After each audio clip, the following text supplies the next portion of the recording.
Und je länger, je mehr finde ich es wirklich einfach unglaublich gut, wie die Texte funktionieren. So viel zu sagen mit so wenig Worten finde ich nicht mehr anders. Ohne an einer Straße, wie gesagt, wo zum Friedhof geht. Also ich habe das Gefühl, es ist einfach sehr gäbig, wenn man so etwas Geschlossenes aus Kinderlied serviert bekommt, wie ein Mani-Matter-Lied mit einer Story, mit einem Bild, mit einer Pointe. Und für mich, in meinem Empfinden von denen, war es so, okay, wenn man Lieder machen will, dann läuft es so. Also das heisst, du kannst nicht einfach da anfangen, irgendetwas erzählen, sondern es muss einfach in sich geschlossen sein und es muss etwas erzählen, das überraschend ist und das dich noch immer hernimmt. Ja.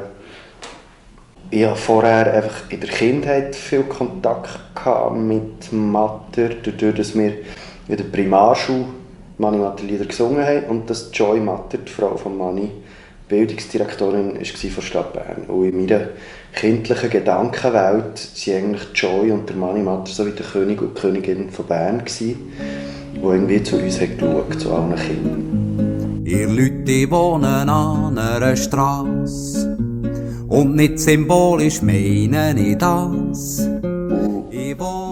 Mit der Zeit habe ich dann gemerkt, wie nahe dass mir Matter steht, weil ich ja mit französischen Chansons aufgewachsen bin, gerade mit Georges Brassens, und der war ja für den Matter selber auch ein Einfluss gewesen.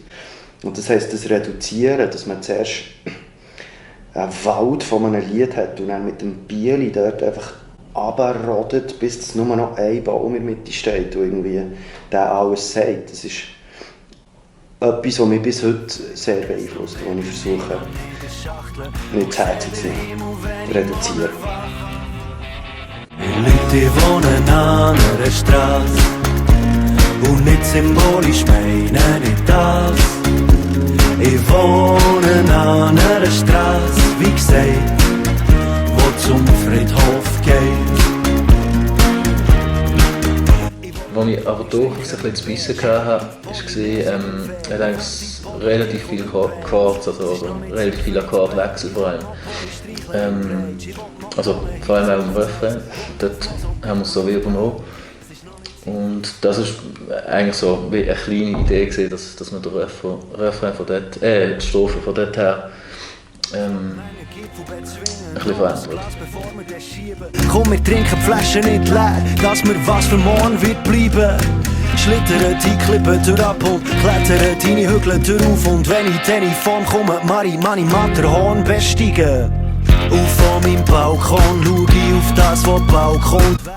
Also ich finde, du hast ihn nochmal leichter gemacht. Ja, durch die Vocals.